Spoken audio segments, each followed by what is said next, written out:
诉我，你们为什么要成为骑士？为了守护人类，守护善良，守护圣殿，守护亲人。Halo guys, jumpa lagi dengan Mimin Oyen GG. Mari kita lanjutkan cerita Donghua, Zhen Yin, Wang Shuo, Throne of Steel, part 13. Nggak usah berlama-lama, langsung aja kita ke alurnya. Oh, Long Huchen masih sedikit tenggelam dalam pemahamannya tentang kekuatan spiritual batin dan Tunku Roh dari latihan sebelumnya. Dan dia hanya bisa setuju dan pergi dengan Li Xin. Li Xin merapikan rambut panjangnya, menyisirnya kembali menjadi kucir kuda dengan ikat kepala biru, membawa Long Huchen keluar dari pintu, kembali ke aula utama dan langsung menuju lantai 3. Pemimpin kuil Nahlan Su sudah menunggu di sini. Melihat mereka datang, dia tersenyum pada Long Huchen dan berkata, "Bagaimana istirahatmu?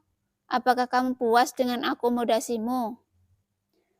Long Huchen pertama-tama membungkuk ke Nahlan Su sebelum menjawab, "Sudah lebih baik, terima kasih Paman Nahlan." Nahlan Su tersenyum sedikit. Dia semakin menyukai anak ini, tetapi dia tidak sombong dengan ayah yang sangat kuat. "Kamu telah menyelesaikan kebangkitan ilahi, membuktikan bahwa kamu memiliki kekuatan seorang kesatria. Tetapi kamu telah bergabung dengan balai cabang Haiyue kami, dan kamu harus mendaftar. Jadi biarkan kami menguji kekuatan spiritualmu saat ini. Mulai besok, kamu akan belajar dengan kesatria." "Oke, Paman Nahlan." Long Huchen setuju, membalik pergelangan tangannya, dan mengeluarkan pedang miring dari belakang punggungnya. Karena ayahnya tidak membiarkan dia mengekspos kemampuannya untuk kesatria hukuman. Dia hanya membawa pedang di punggungnya, dan yang lainnya secara alami berada di cincin "Jangan lupakan aku." "Saudaraku, apakah kamu ingin menjadi kesatria penjaga?" Li Xin tampak bingung. Long Huchen tertawa dan berkata, "Ini adalah pilihan saya sendiri setelah kembali dari tes terakhir." Alat untuk tes kekuatan spiritual tidak berbeda dari yang terakhir kali. Itu masih pilar batu hitam. "Mari kita mulai." Nahlan Su mengangguk ke Long Huchen. Mata Long Huchen menyipit, dan dia melangkah maju. Pedang di tangan kanannya sudah menebas seperti kilat. Ada lapisan cahaya keemasan di pedang. Ini bukan keterampilan, tapi adegan yang diciptakan oleh suntikan spiritual batin kekuasaan. Ada suara teredam, dan lingkaran cahaya biru lembut muncul dari dinding sekitar ruangan penilaian. Baik Nahlan Su dan Li Xin menatap gugup di atas pilar batu hitam. 268. Sejumlah besar muncul di sana. Nahlan Su dan Li Xin menghela napas lega. Pada saat yang sama, dan Li Xin kehilangan suaranya. "Kamu hanya lebih tinggi 2 poin dari menjadi kesatria tingkat tinggi. Saudaraku, apakah kamu benar-benar manusia normal? Kesatria tingkat 3 di bawah 12 tahun. Kamu harus tahu bahwa ketika Li Xin dan Long Huchen bertemu 1,5 tahun yang lalu, dia hanya seorang kesatria tingkat 1. Hanya dalam 1,5 tahun, Long Huchen memiliki lebih dari 2 kali lipat kekuatan spiritualnya. Meskipun kecepatan peningkatan ini terkait dengan peningkatan gabungan kekuatan spiritual dalam dan kekuatan spiritual luar, itu hanya dapat digambarkan sangat menakjubkan." Long Huchen menghunus pedangnya dan berdiri. Dia tidak terkejut dengan jumlah kekuatan spiritual ini, tapi itu jelas bukan budidaya kekuatan spiritualnya yang sebenarnya. Setelah mengintegrasikan Tunku Roh Suci, kekuatan spiritual batinnya turun lebih dari 50 poin. Jika tidak, ia harus menjadi basis budidaya kekuatan spiritual kesatria tingkat keempat, yang dekat dengan kesatria tingkat kelima. "Jenius, benar-benar jenius," gumam Nahlan Su. Li Xin mengedipkan matanya yang besar, menatap Long Huchen dengan kejam, dan berkata, "Sayangnya, kamu terlalu muda. Jika tidak, kakak perempuanmu ini pasti akan menempati hatimu terlebih dahulu." Melihat penampilannya, wajah Long Huchen tidak bisa menahan tersipu. Dia masih ingat dengan jelas bahwa Li Xin meraih tangannya dan menyentuh beberapa tempat tinggi dan lembut lebih dari setahun yang lalu. "Ayo pergi, ayo makan." Lisin menarik Long Hochen, menyapa Naransu dan berlari keluar. Setelah meninggalkan aula cabang Hayue, Lisin membawa Long Hochen dan menemukan restoran terbesar di dekatnya dan berjalan masuk. Begitu saya memasuki pintu, seorang pelayan segera menyapa saya. Nona Xin-er, Anda di sini? Lisin mengangguk dan berkata, ayo kita makan. Pelayan itu melirik ke Long Hochen yang sedang ditarik oleh Lisin dengan terkejut. Kalian berdua ikut aku ke lantai 2. Lisin menggelengkan kepalanya dan berkata, lupakan saja, kami hanya ingin berdua dan kita duduk di lobi di dekat jendela di sana. Bawa menunya, aku akan mati kelaparan jika terlalu lama. Saat berbicara, dia menarik Long Hochen dan duduk. Pada saat ini, lobi restoran sudah 50% penuh. Lisin memimpin Long Hochen duduk dan memesan makanan segera, tetapi metodenya memesan makanan benar-benar membuka cakrawala Long Hochen. Mengambil menu dari pelayan, Lisin mengetuk 5 atau 6 di atasnya.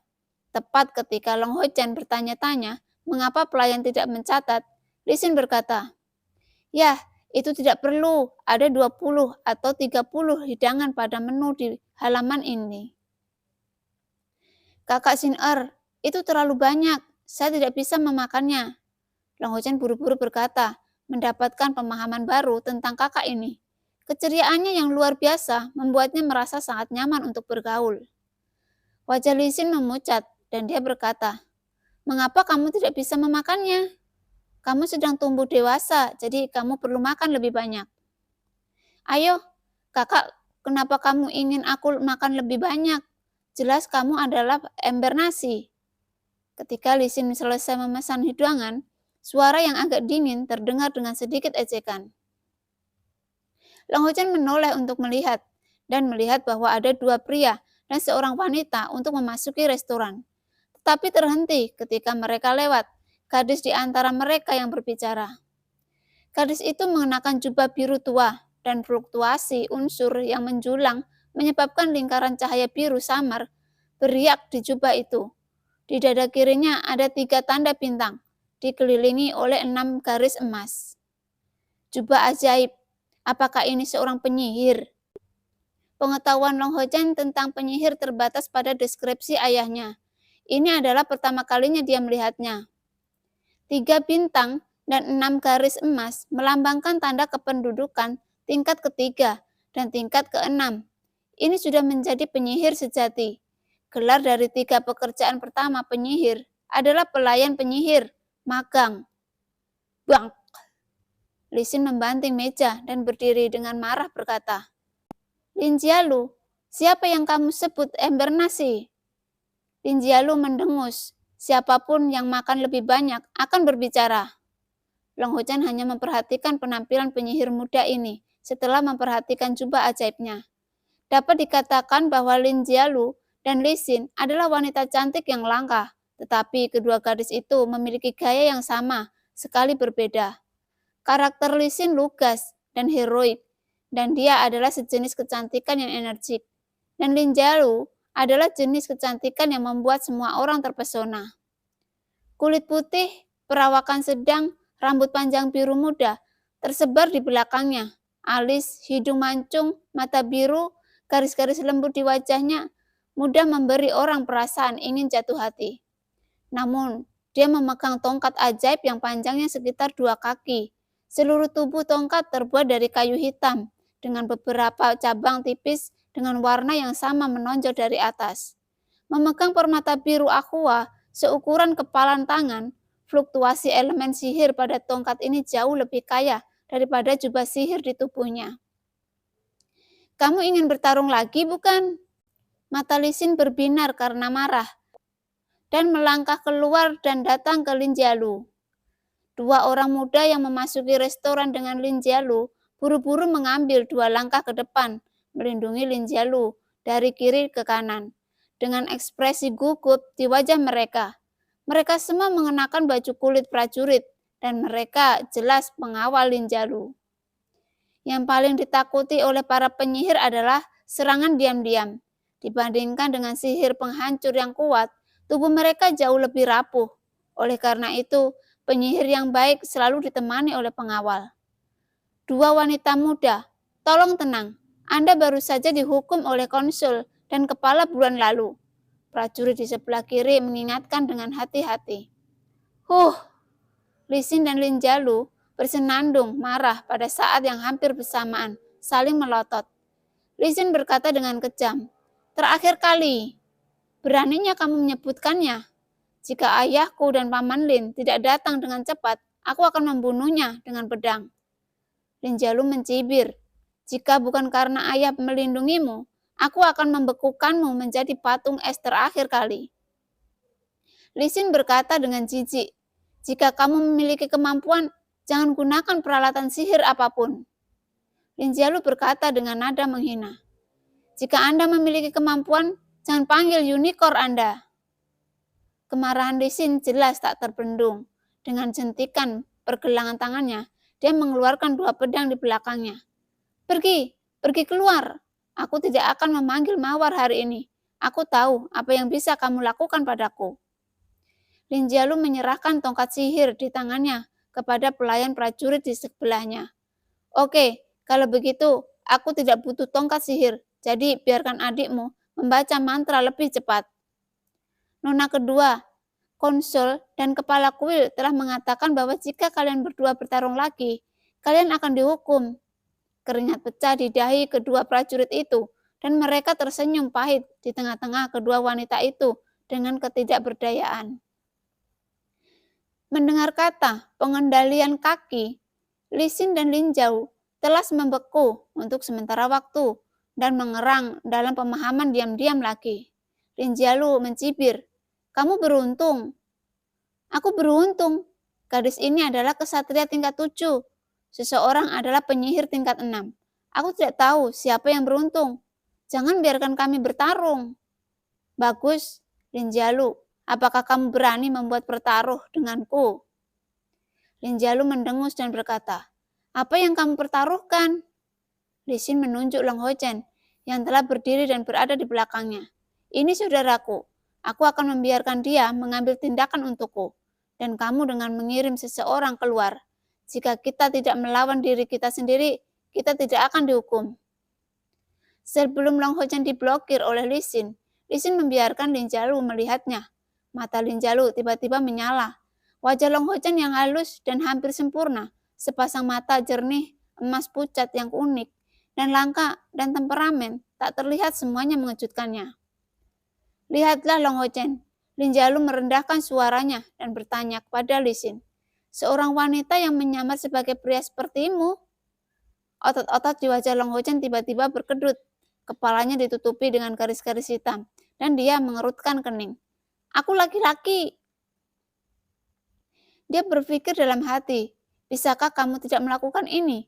Mengapa semua orang berpikir saya seorang wanita ketika saya melihat saya, tetapi saya tidak memiliki jakun?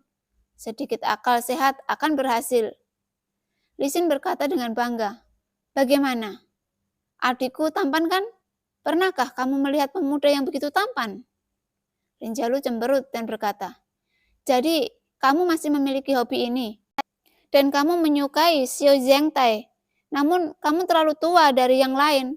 Apa kamu tidak malu?" "Kamu," Lisin berkata dengan marah, "katakan saja apakah kamu berani bertaruh? Sejujurnya, saudaraku juga anggota balai cabang Hayue kami, dan dia baru bergabung hari ini." Linjalu tertegun sejenak. "Kamu tidak salah, kamu membiarkan dia menembak. Berapa umurnya? Apakah dia berusia 15 tahun? Lisin berkata, "Jangan khawatir tentang itu. Katakan saja apakah kamu berani bertaruh. Jika kamu tidak berani, menyingkirlah dan jangan mempengaruhi mood bibimu untuk makan." "Siapa kamu, bibi? Kamu berjudi. Bukankah itu hanya seorang wanita kecil?" "Sutian-tian, kamu pergi." Linjalu tidak tahu mengapa dia tidak memiliki kecocokan dengan Lisin, dan keduanya jelas tidak biasa, tidak tahan agitasi satu sama lain. Lisin berkata, "Ayo pergi berperang, jangan mempengaruhi bisnis orang lain. Juga karena ini taruhan, kita harus menambahkan taruhan." Linjalu berkata, "Apakah yang ingin kamu pertaruhkan?" Lisin jelas sudah memikirkan apa taruhannya dan mengeluarkan tiang putih dari dadanya dan berkata, "Aku akan bertaruh di sisi terang tokomu dengan kristal ajaib dari monster cahaya tingkat 5 Jin Yanhu ini, perisai." Mata Lin Jalu bergerak sedikit. "Apakah kamu gila?" Dia juga samar-samar merasa ada sesuatu yang salah. Jin Yan, kristal ajaib Jin Yanlu cukup langka, dan itu adalah salah satu yang paling berharga di antara kristal ajaib dari monster tingkat 5. Meskipun perisai kemuliaan bagus, dari segi nilai saja tidak sebagus kristal ajaib ini. Apakah dia begitu percaya diri? Lisin melemparkan kristal ajaib di tangannya dan berkata sambil mencibir, "Jika kamu tidak berani, keluar dari sini. Ingatlah untuk melihat gadis ini berjalan-jalan di masa depan." "Jika kamu tidak berani, bertaruh saja." Lin Jalu langsung setuju. Long Hochen berdiri di sampingnya dan tetap diam. Meskipun dia tidak tahu apa konflik antara Lisin dan Lin Jalu, dia bisa melihat bahwa meskipun keduanya berbisik, mereka berbicara dengan cara yang terukur dan bukan musuh nyata.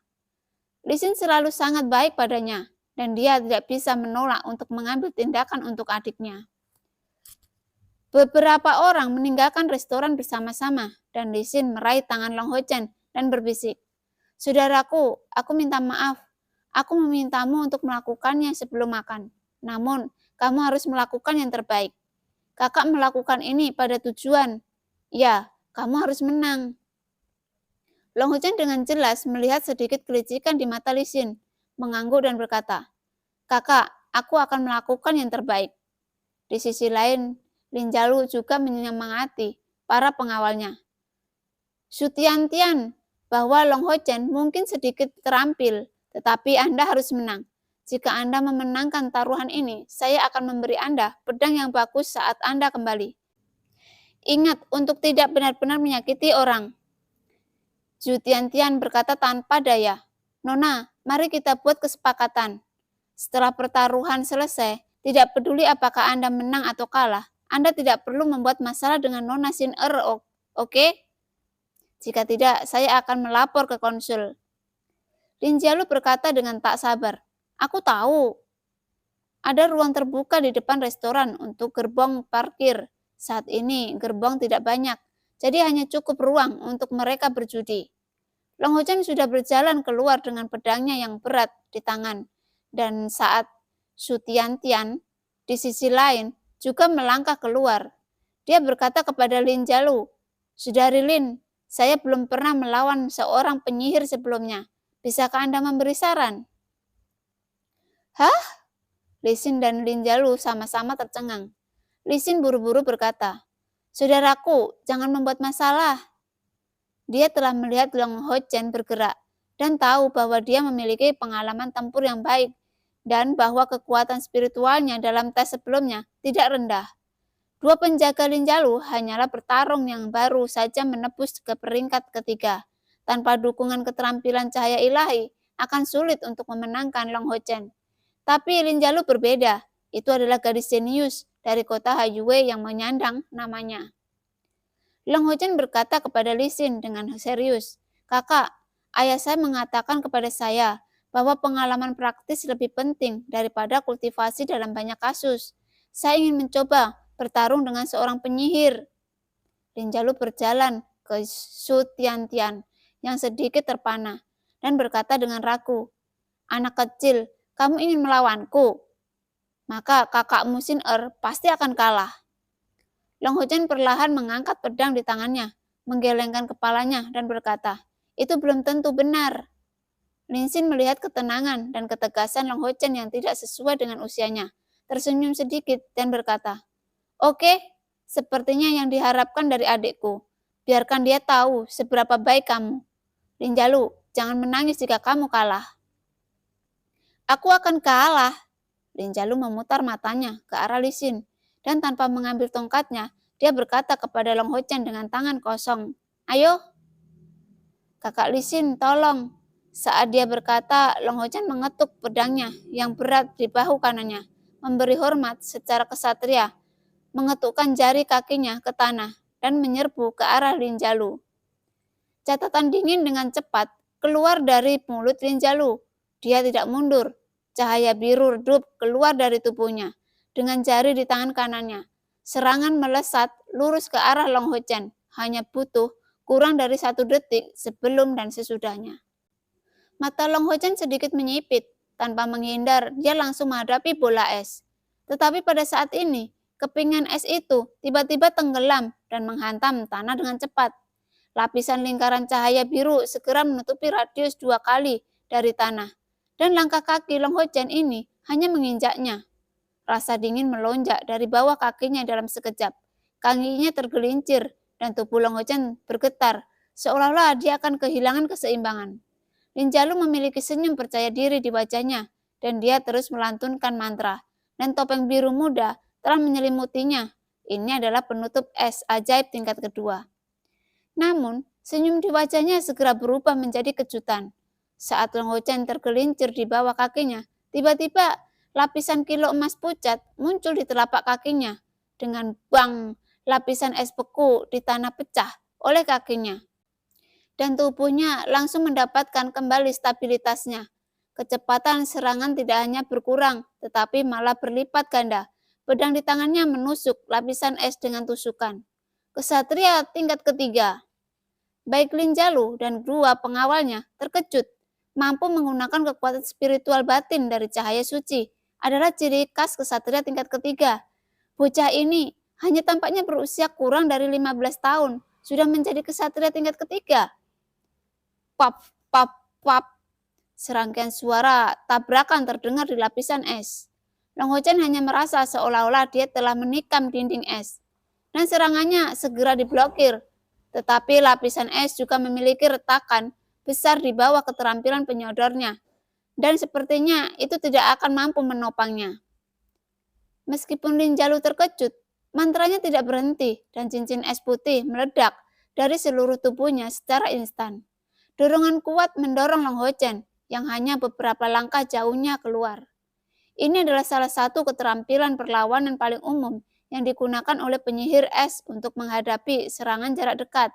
Tanpa tongkat sihir, Lin Jalu merapalkan mantra dengan begitu runtut dan cepat, layak menyandang gelar jenius sihir. Long Ho Chen yang didorong keluar tertegun sejenak, berpikir pada dirinya sendiri. Pertempuran dengan seorang penyihir benar-benar berbeda dari seorang pejuang. Pada saat ini, lebih dari 10 es dengan cepat naik dari sisinya, menghalangi semua bagian depan, belakang, kiri, dan kanannya. Dinginnya udaranya membuat Long Ho Chen merasa dingin untuk sementara waktu, dan kecepatan kekuatan spiritual di tubuhnya tampaknya sedikit melambat. Lin Jalu menghela napas lega saat ini, berpikir pada dirinya sendiri. Dia hampir jatuh cinta pada Li Xin. Anak kecil ini sebenarnya adalah kesatria tingkat ketiga. Dan Li Shu Tian, dia mungkin bukan lawannya. Di sisi lain, Li Xin menghela nafas dari sudut pandangnya. Long Ho Chen yang telah dipenjara pasti akan terpengaruh oleh sihir es. Dan efektivitas tempurnya akan sangat berkurang dikalahkan. Tapi pada saat ini, Long Ho Chen melompat. Bocah bodoh ini, Li Xin tidak bisa menahan diri untuk tidak berbisik. Di hadapan seorang penyihir, ketika Anda lepas landas pada jarak tertentu, bukankah itu target bagi orang lain? Tujuan dari sangkar es Lin Jalu adalah untuk membuatnya melompat. Sepertinya dia benar-benar tidak memiliki pengalaman dalam kontroversi dengan penyihir. Benar saja, sama seperti Long Ho Chen melompat sebelum muncul di sudut mulut Lin Jalu. Di sisi lain, satu demi satu, bola es langsung menuju Long Ho Chen dan meledak. Dia telah menunjukkan belas kasihan, jika bola es order pertama menjadi bilah es order kedua, atau kerucut es, kekuatan serangannya akan jauh lebih kuat. Namun Long Ho Chen sekali lagi mengejutkan semua orang yang hadir. Lapisan cahaya kemasan samar muncul dari tubuh Long Ho Chen, berputar-putar ke atas. Dia memegang pedang di kedua tangannya dan mengangkat kepalanya tinggi-tinggi. Di bawah bayang-bayang cahaya keemasan ini, wajahnya yang tampan menambahkan sedikit aura suci. Ketika peluru es mengenai kaki di depan Long Ho Chen, mereka semua hancur sendiri.